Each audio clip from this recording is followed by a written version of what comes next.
Sí. No, para los niños hay un poquito menos de evidencia en qué tipo de fármacos podemos utilizar. Por ejemplo, valproato, que es de los que más se utilizan en niños, la verdad es que si uno quiere buscar evidencia casi no hay. De los más usados son, por ejemplo, el fenobarbital, o el valproato en segundo lugar. Casi siempre para los niños pequeños esos son los que tienen un poquito más de evidencia de seguridad. Sí, la motrigina y esos que utilizamos para las embarazadas casi no. Lo que pasa es que todos los fármacos los prueban primero en los adultos, y ya que vieron que no les pasó nada grave a los adultos, ya se van con los niños. Por eso hay muy poquita evidencia. Pero sí, sobre todo esos dos, fenobarbital y valproato. ¿Sí?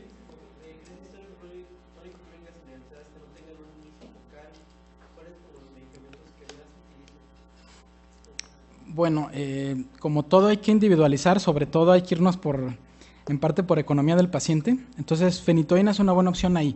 Si tu paciente no tiene, comorbilidades, no está muy viejito, y no tiene dinero, a lo mejor fenitoína sería una buena idea, pero no a largo plazo. Valproato seguramente serían de las mejores opciones, como las que les dije, los de más amplio espectro.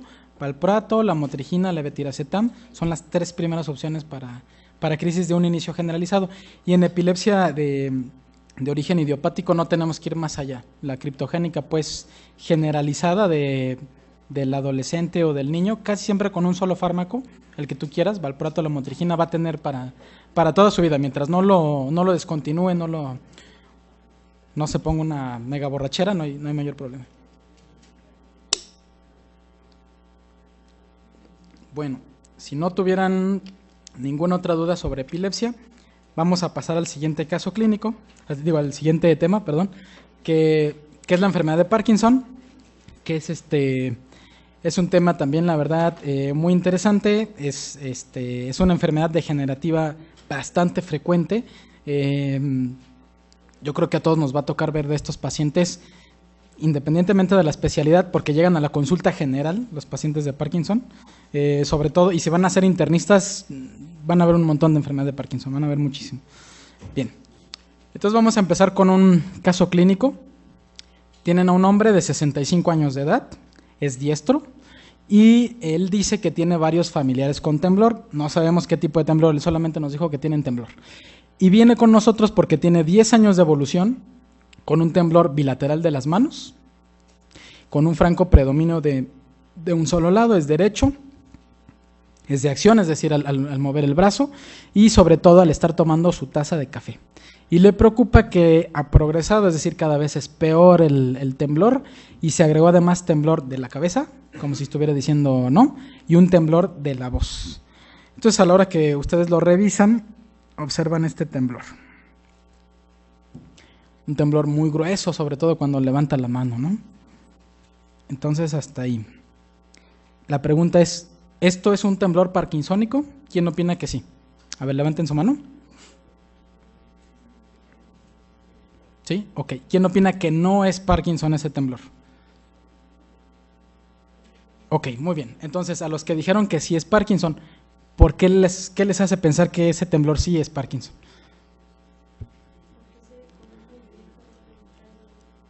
Porque se dé con movimiento voluntario. Uh-huh.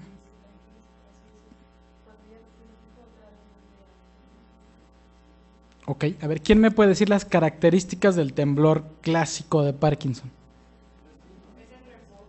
Es en reposo. Ok, esa es una muy importante. Entonces, volvamos a ver el video.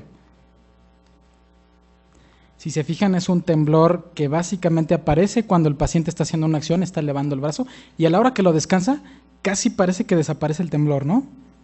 Entonces, es muy difícil que nosotros diagnostiquemos Parkinson así como de camión, como de hecho lo hacía James Parkinson, porque él ni siquiera lo revisaba, de lejos decía, no, él no le puso Parkinson pues, pero decía, tiene la parálisis agitans, como él la llamó, con tan solo verlos, pero de entrada eso no es un temblor parkinsónico, porque de lo más importante es que sea un temblor de reposo, efectivamente.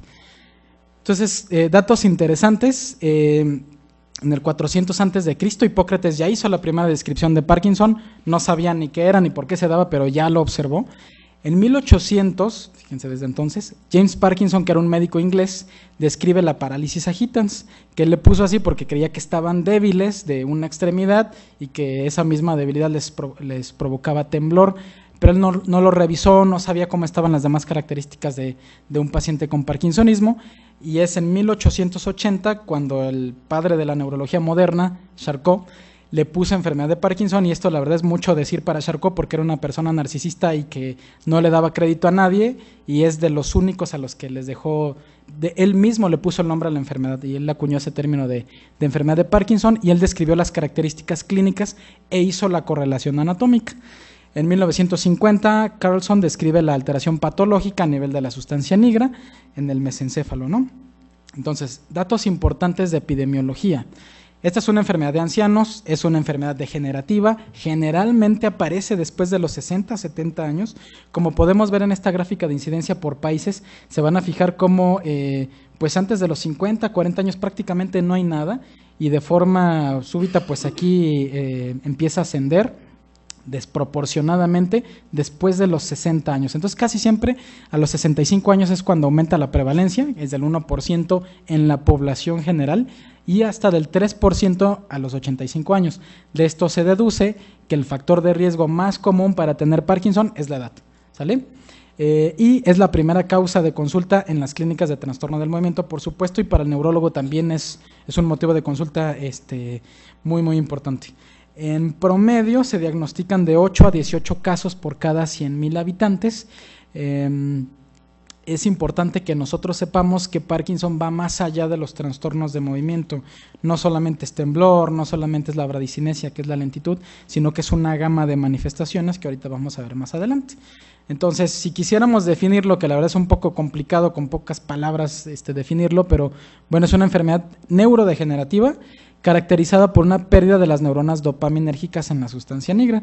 Como sabemos, la sustancia negra se encuentra, que vemos aquí arriba es un corte de un mesencéfalo sano, y vemos que aquí están los pedúnculos cerebrales, aquí está el acueducto cerebral, y entre los pedúnculos cerebrales y muy cerca del núcleo rojo se encuentran estas áreas pues un poquito más negritas, que es la sustancia negra, que una de sus funciones más importantes es la síntesis de dopamina, ¿de acuerdo?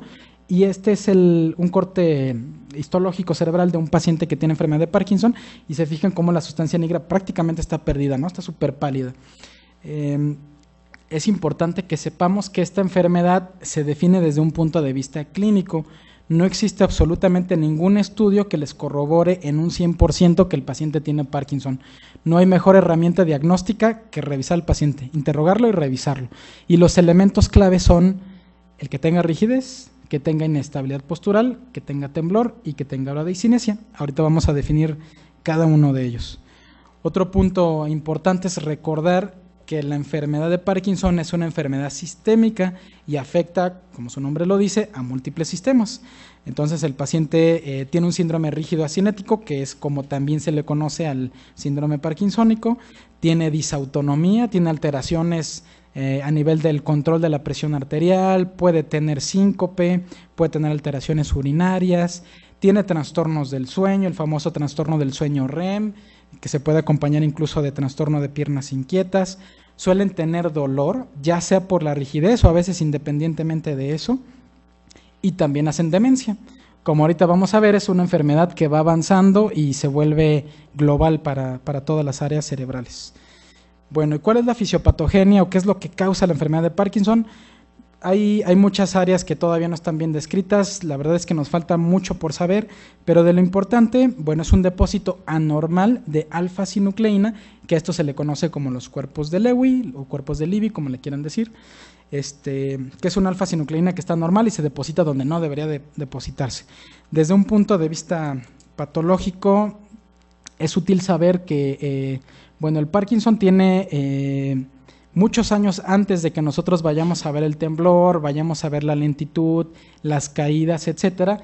Más o menos unos 10 años antes los pacientes ya tienen síntomas que son atribuibles a Parkinson, solamente que son muy sutiles.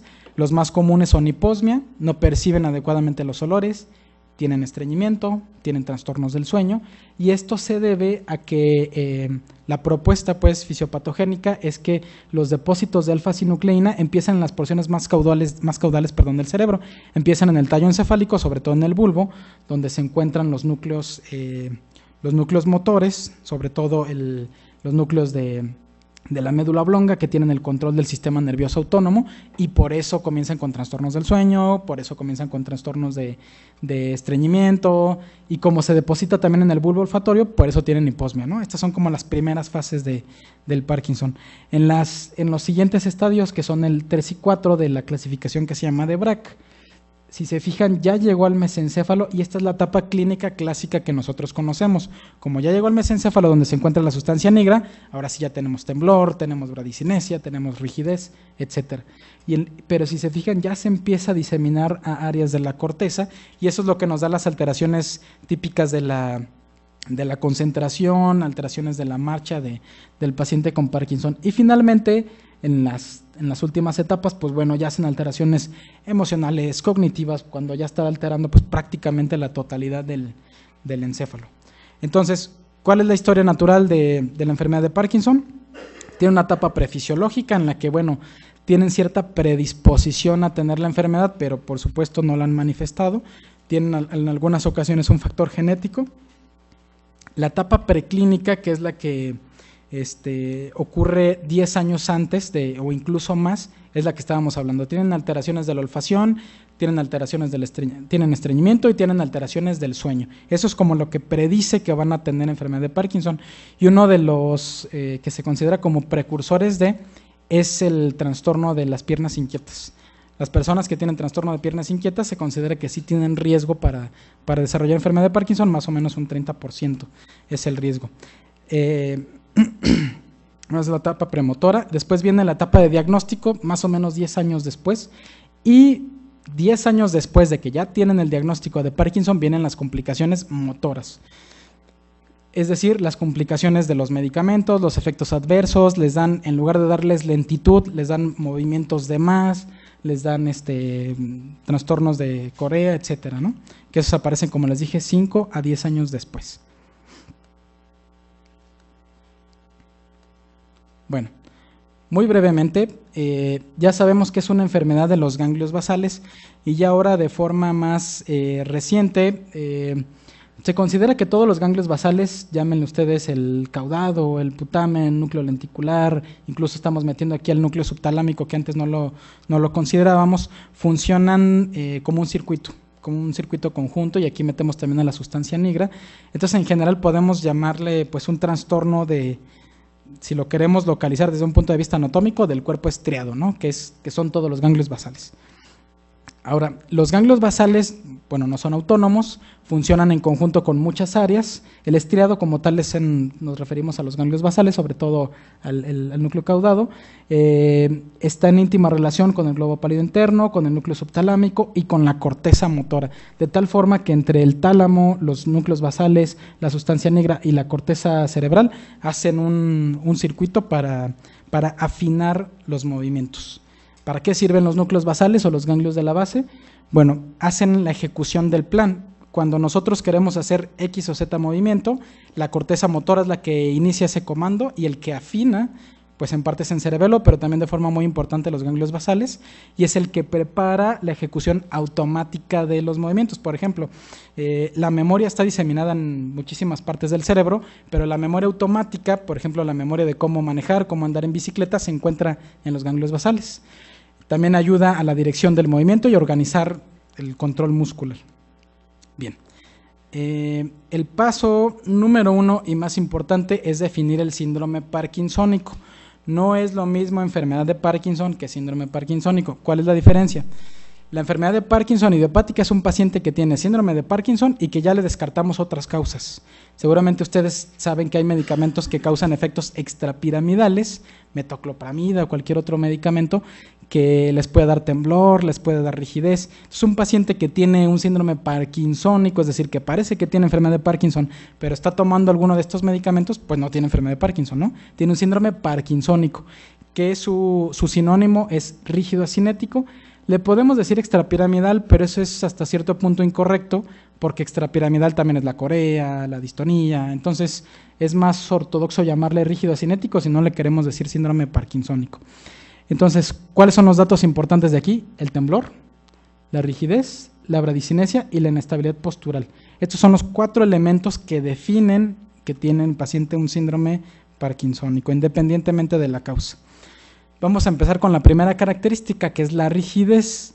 La rigidez es un aumento del tono, así como es la espasticidad de los pacientes que tienen lesiones en el tracto corticoespinal. La rigidez es un aumento del tono, un aumento de la excitabilidad de las neuronas espinales que se encuentran en los ganglios basales, y se siente como una resistencia al movimiento. Es decir, al momento de que ustedes están explorando al paciente, le piden que se ponga flojito y van a notar cómo les cuesta trabajo extender una extremidad, el brazo, la pierna, incluso los movimientos del cuello. Y esto el paciente lo interpreta como endurecimiento o como dolor, es lo más común, se le refiere que tiene dolor de la mitad de su cuerpo, ¿no? Entonces, clásicamente esto más bien es la rigidez del parkinsonismo. ¿Cómo se revisa? Pues hay que hacer movimientos pasivos, es decir, nosotros hacemos el movimiento y le pedimos al paciente que no haga nada, moviendo en los arcos de cada extremidad, de las rodillas, los codos, el cuello, las muñecas, y vamos a sentir una resistencia al movimiento, en este caso involuntario. La rigidez, pues más que verla hay que sentirla, pero en ocasiones sí podemos ver cómo al explorador le está costando mucho trabajo mover al paciente y hasta se ve este fenómeno como de rueda dentada, ¿no? Se ve cómo tiene sobrepuesto un temblor y parece que hace un movimiento por etapas. Bueno, ahora con respecto al temblor. El temblor para algunos es la característica más importante del Parkinson porque pues es la más típica, pero no necesariamente es la más importante. ¿Por qué? Porque pueden tener Parkinson sin temblor. A lo mejor son pocos los que no tienen temblor, pero se puede. Y a nosotros como médicos lo que menos nos interesa es quitarle el temblor al paciente. Pero de forma paradójica el paciente los va a buscar porque tiembla, porque tiene un familiar que tiembla. Entonces la verdad es que es muy importante que podamos definir desde un punto de vista clínico si el temblor que estamos viendo es parkinsónico o no. Y la verdad es que es el motivo de consulta. El temblor clásicamente es de reposo, pero también podemos tener un temblor de acción. Se refiere como un temblor en cuentamonedas, o bien imagínense como si tuvieran un lápiz y lo estuvieran moviendo entre los dedos. Así es el temblor de un Parkinson. Va a una velocidad de 4 a 6 movimientos por segundo o 4 a 6 Hz. Desaparece con la acción y con el sueño. Esto es muy importante, está dormido y no tiembla. Se puede ver exacerbado por el estrés. Si nosotros le preguntamos al paciente, lo ponemos a hacer cuentas o lo estresamos con que nos platique algo, se va a aumentar el temblor. Cuando lo ponemos a caminar vamos a ver cómo el temblor se exacerba, y al mover la extremidad contralateral. Les voy a poner un video de un paciente real que tiene Parkinson en el que pueden ver que el movimiento es unilateral, es asimétrico. Eso es muy importante para el temblor parkinsónico, es en cuentamonedas y es un temblor de reposo. ¿De acuerdo? Y luego también podemos tener temblor de acción o temblor postural. Este es menos importante para definirlo, pero ¿qué me interesa que vean de aquí? Que es unilateral, ¿no? Esto es bien importante para definir la enfermedad de Parkinson idiopática. ¿Cuál es el que nos estorba aquí, con el que lo podemos confundir? Pues el temblor esencial, que es un temblor más común, es un temblor que no es degenerativo.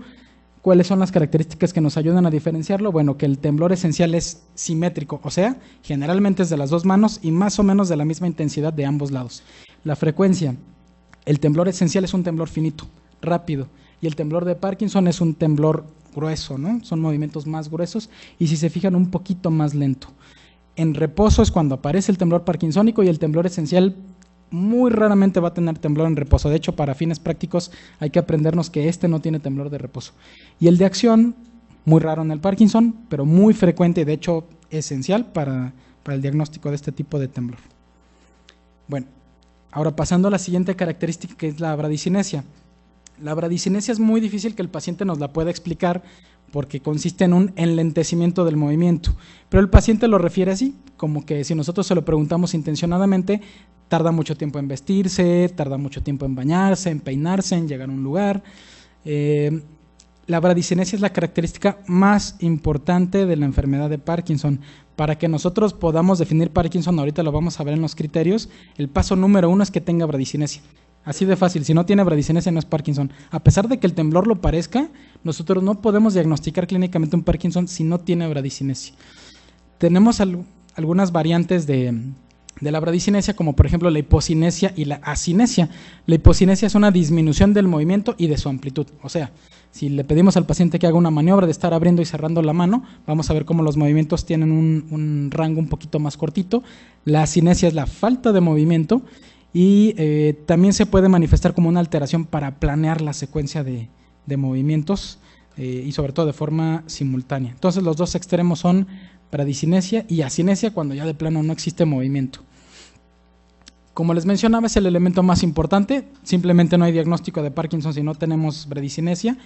Llega a ser el síntoma más discapacitante, a pesar de que el paciente se queja de que tiembla.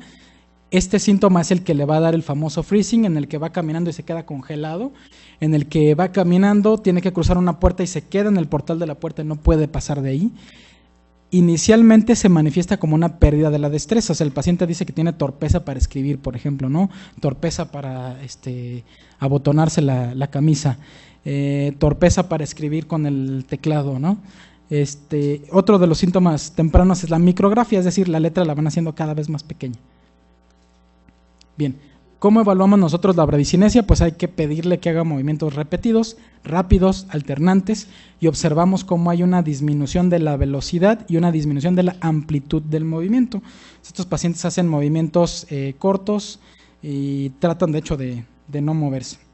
Aquí les voy a poner un ejemplo. Es una paciente joven con Parkinson, en la que pues su lado izquierdo no está tan alterado, pero ahí ya vemos cómo se quedó el dedo paralizado al estar haciendo este movimiento, pero cuando comparamos con el lado derecho van a ver como desde que inicia el movimiento está demasiado lento. Se fijan cómo el temblor ni le deja hacer el movimiento, no puede abrir por completo la mano, lo hace extremadamente lento y con movimientos muy amplios, muy chiquitos, ¿no?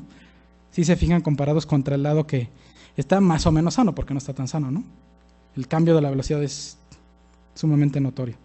Otra maniobra que les podemos solicitar al paciente es que haga movimientos alternados con la mano, arriba y abajo la mano, ¿no? Entonces empieza con su lado que está más o menos sano, hace movimientos rápidos y lo comparamos contra el lado enfermo y prácticamente no lo puede mover o tarda demasiado, ¿no?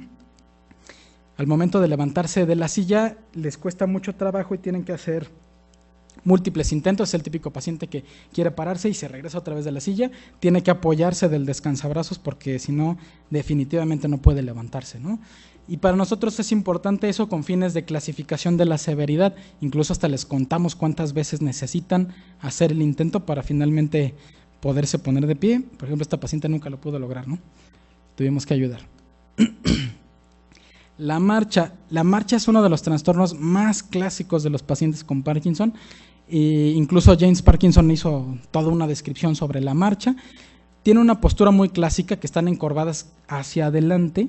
Tiene una marcha festinante, es decir, al inicio les cuesta trabajo comenzar la marcha. Esa es una característica muy importante, el titubeo para empezar la marcha. Después festinan, y el festinar quiere decir que dan muchos pasos cortos y les cuesta trabajo detenerse. Suprimir el movimiento es lo que más trabajo les cuesta. Y vamos a ver un ejemplo aquí de un paciente con freezing. Le cuesta mucho trabajo iniciar y despegar. De hecho, los pies están pegados al piso, ¿no? Y tiene que prácticamente arrastrarlos para poder desplazarse. Inestabilidad postural es otra de las características, es la cuarta que vimos de enfermedad de Parkinson, y se debe a una pérdida de los reflejos posturales. Nosotros de forma normal, cuando nos vamos a caer, por ejemplo, cuando nos hacemos hacia atrás a una silla, la silla se va a caer, bueno, hacemos el reflejo de aventarnos para evitar la caída. Estos pacientes tienen pérdida de ese reflejo y eso es lo que les ocasiona las caídas. Pueden caer hacia adelante, que es la anteropulsión, pueden caer hacia atrás, que es la retropulsión, o pueden caer hacia los lados, que es la lateropulsión. Lo habitual es que estos pacientes caigan hacia adelante por la curvatura que tienen. ¿Cómo podemos nosotros valorar la inestabilidad postural? Bueno, tan simple como preguntarle si ha tenido caídas y cómo es el mecanismo de la caída. Y en el consultorio nosotros podemos hacer una prueba. Se le conoce como pull test. Consiste en que ponen al paciente de espaldas contra ustedes están en la parte de atrás de él, dejan un espacio, le dan un aventón y observan cuántos pasos hace para detenerse o bien si no se puede detener. En algunos casos el paciente definitivamente no puede detenerse y si ustedes no estuvieran detrás de él, el paciente hubiera caído. Ven esta paciente cómo se le da el aventón y como tabla cae, ¿no? Si no la sostienen, la paciente hubiera caído. Bien, entonces a todo esto, ¿cómo hacemos el diagnóstico? Número 1, el diagnóstico es eminentemente clínico. Así como les dije al inicio, no hay ninguna prueba que les corrobore el 100% que se trata de eso, más que la clínica. Es importante descartar otras patologías similares. Si el paciente vino por temblor, hay que descartarle temblor esencial, pero también hay otras enfermedades que lo pueden simular. La prueba de levodopa es una herramienta importante que tenemos, ya que tiene una respuesta exagerada a la levodopa. Habitualmente una respuesta del 70 y hasta el 100% al medicamento, pero con fines de a la hora que vamos a hacer la prueba del medicamento, con que tenga una respuesta de un 25 a 30% en esta escala que se llama UPDRS, que es una serie de movimientos que nosotros le pedimos al paciente, consideramos que es positivo. La otra es que la levodopa le dé corea, es decir, que le induzca movimientos de más, ¿no? Movimientos tipo de baile. Y sí tenemos algunas otras pruebas de imagen y pruebas de estudios funcionales que nos apoyan, pero nuevamente la parte clínica es la más importante. Existen criterios diagnósticos para la enfermedad de Parkinson, son los criterios del Banco de Cerebro del Reino Unido y los divide en 3 pasos. El primer paso y el más importante es definir que el paciente tenga un síndrome parkinsónico. Y como les dije hace un momento, la bradicinesia es la característica más importante, por eso aquí dice bradicinesia y al menos uno de los siguientes. De tal forma que si solo tenemos rigidez, solo tenemos temblor, no podemos decir que es un síndrome parkinsónico.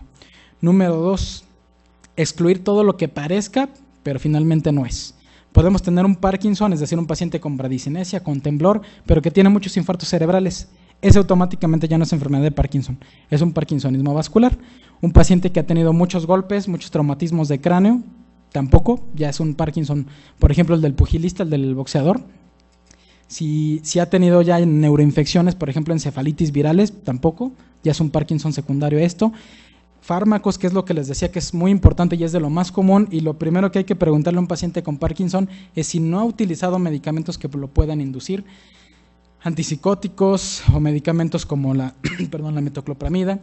Generalmente estos pacientes tienen cierta predisposición genética, entonces es habitual que tengan un familiar con Parkinson, pero si se fijan, si ya tienen más de uno, es una bandera roja de hecho, porque nos puede hacer pensar que tienen un parkinsonismo ya de carácter familiar, genético. Remisión sustancial espontánea, es decir, tienen Parkinson y de repente se les quita, no, pues eso no es, ¿no? Porque dijimos que es una enfermedad neurodegenerativa y progresiva. Es muy importante que el Parkinson sea de un solo lado. El temblor, la rigidez y la bradicinesia, como les hice hincapié, debe ser de un lado, o al menos así debe de iniciar para que nosotros podamos catalogarlo como un Parkinson idiopático. Si tiene alteración de los movimientos oculares, también ya hay que de entrada pensar que es otra cosa. Si tiene signos cerebelosos, si tiene ataxia, si tiene dismetría, tampoco va a ser un Parkinson idiopático, va a ser uno de los antes llamados Parkinson Plus, que son peores, tienen un pronóstico pésimo. La demencia grave, las alteraciones posturales, pero muy tempranas, en los primeros 10 años, incluso a veces en el primer año, es una bandera roja. El tener, por supuesto, un tumor cerebral, tener hidrocefalia, puede mimetizar Parkinson. Y la exposición a fármacos, pues, que lo puedan ocasionar. El tercer paso son criterios que nos apoyan a que sí tiene Parkinson. El que sea unilateral, el que haya tenido síntomas antes, ya saben, 10 años antes, que tenga temblor de reposo, que la enfermedad vaya siendo progresiva, no que de forma súbita empiece o que de forma súbita se quite. El que siempre sea un lado más afectado que el otro. Cuando el Parkinson ya está avanzado, generalmente nosotros tenemos manifestaciones de los dos lados, pero siempre el lado que inició sigue siendo el más afectado. Que tenga corea inducida por la levodopa, que tenga una excelente respuesta a levodopa. De hecho, un Parkinson que no responde a levodopa no es el idiopático, es nuevamente de los parkinsonismos plus. Y eso, por supuesto, es mal pronóstico para el paciente. ¿Con qué debemos de hacer el diagnóstico diferencial que no sea síndrome parkinsónico? Por ejemplo, un síndrome piramidal, aquel paciente que tuvo un infarto cerebral y tiene debilidad de un lado, pues del lado que está débil casualmente va a tener temblor por debilidad, va a estar lento porque ese lado está débil y puede tener aumento del tono, que es espasticidad, pero lo podemos confundir con rigidez. Nuevamente de ahí la importancia de que una imagen no nos corrobora el diagnóstico de Parkinson, pero nos descarta otras patologías que nos pudieran confundir. El temblor esencial, sobre todo por el temblor, la característica más importante. Y datos pivote, la ausencia de temblor no descarta enfermedad de Parkinson. Ausencia de respuesta a levodopa se define como dosis altas, más de 300 miligramos, y si el paciente vomita la pastilla no significa que no haya respondido, simplemente que no la toleró. Bueno, esto no es importante que lo conozcan al pie de la letra, pero sí saber que existe. La prueba con levodopa se hace generalmente con esta dosis, más de 200 miligramos de levodopa. Casi todas las presentaciones vienen de 250 miligramos de levodopa. Lo premedican con un medicamento que previene las náuseas, que es un efecto adverso común de la levodopa, y le hacen esta escala, que son las pruebas que de hecho les enseñé en los videos, de estar moviendo las manos de forma alternante, luego los pies, y si tiene una respuesta de al menos un 25 o 30%, se considera como positiva. Entonces les voy a mostrar un ejemplo. Este es el mismo paciente que ya habíamos visto previamente. Aquí están viendo el temblor de reposo, están viendo el temblor postural, y luego pues se nos ocurre darle levodopa y mágicamente se le quitó el temblor, ¿no? Lo ponemos a que eleve las manos y 0 de temblor, ¿no? Otro ejemplo, ahora con la bradicinesia, la lentitud. Este es el lado que está muy lento, que tiene disminución de la amplitud de los movimientos. Le damos la levodopa y prácticamente tiene una velocidad normal equiparable a la del lado que teóricamente está sano. Entonces, así es como debe ser la respuesta a levodopa, espectacular. Este es el mismo paciente que habíamos visto antes. No funcionó el video, ni modo. Bueno, ya con fines de tratamiento, es importante que nosotros definamos el subtipo de Parkinson.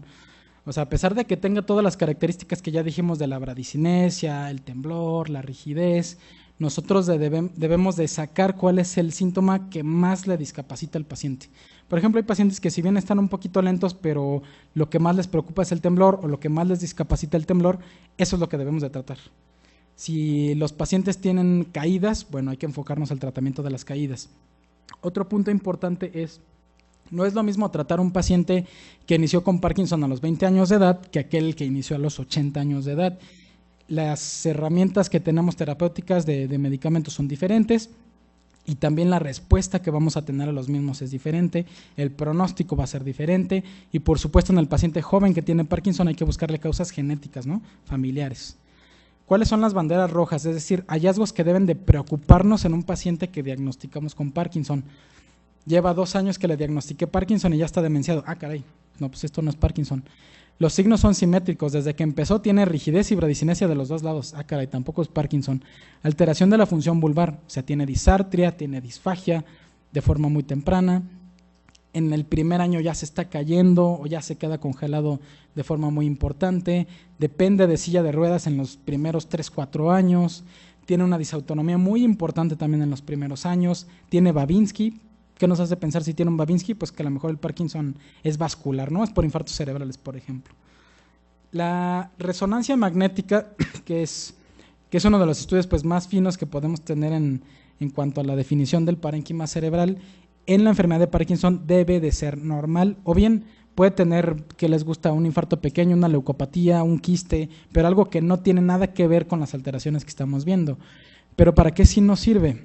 Bueno, existen unas variantes que se llaman parkinsonismos atípicos o Parkinson Plus, que son síndromes que se presentan como un síndrome parkinsónico, pero que progresan demasiado rápido, que tienen una degeneración rápido y que habitualmente antes de los 10 años ya llevaron a la muerte al paciente.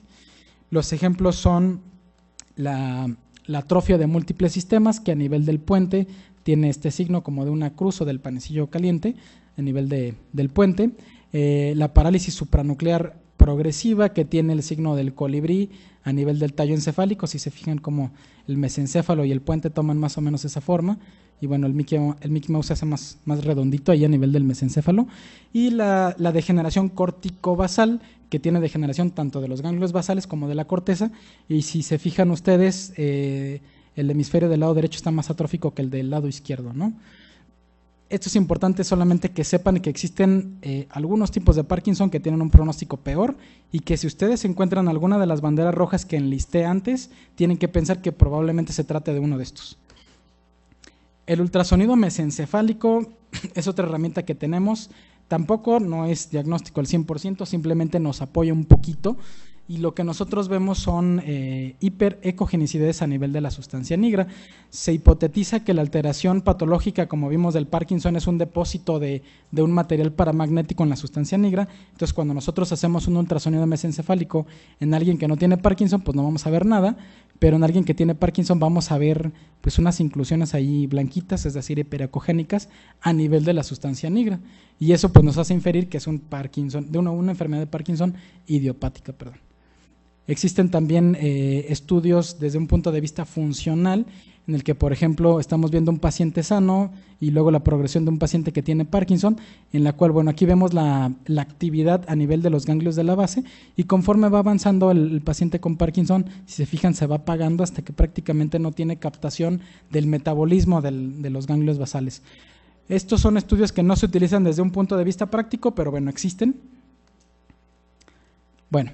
Ahora, finalmente, ¿cómo vamos a abordar? Punto número 1, confirmar nuestro diagnóstico. Punto número 2, definir cuál es el subtipo de Parkinson, porque de ahí viene el tratamiento. Punto número 3, ¿ocupamos tratar al paciente? ¿De qué depende? Nada de lo que nosotros vayamos a hacer va a detener la progresión de Parkinson.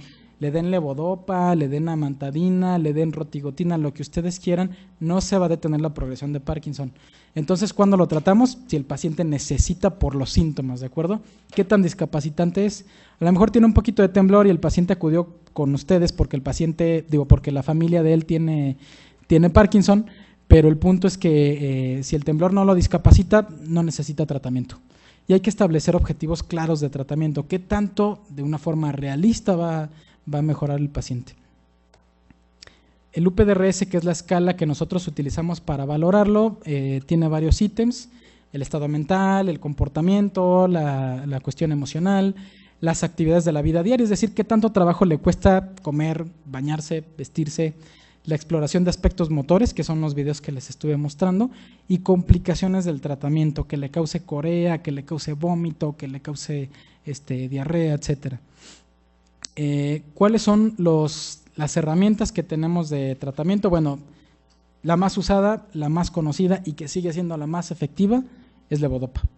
Levodopa, bueno, como tal es un precursor de la dopamina y va encaminado a incrementar los niveles de dopamina a nivel del encéfalo, del sistema nervioso central.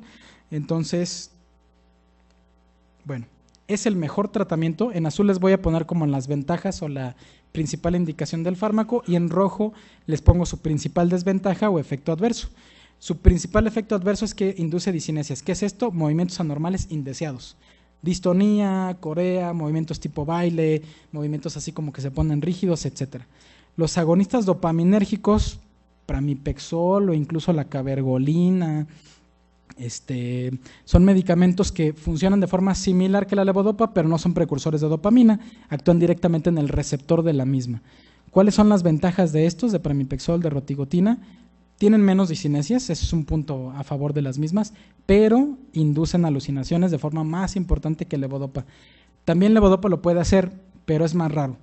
Entonces, ahí es cuando uno tiene que jugar con estos medicamentos. Entonces, si tenemos el caso de un paciente con un Parkinson de larga evolución y que ya está demenciado y esta demencia le produce alucinaciones, sería una mala idea darle, por ejemplo, pramipexol, ¿no? Un agonista dopaminérgico. O si tenemos un paciente que con tantita dosis de un dopaminérgico le estamos induciendo corea, como que el levodopa tampoco es su mejor opción. Los inhibidores de la monoamina oxidasa y de la ICOMT, que es la catecolometiltransferasa, inhiben el metabolismo de degradación de la dopamina, o sea, es otra forma de incrementar los niveles de la misma. La IMAO, rasagilina y selegilina son ejemplos de esto.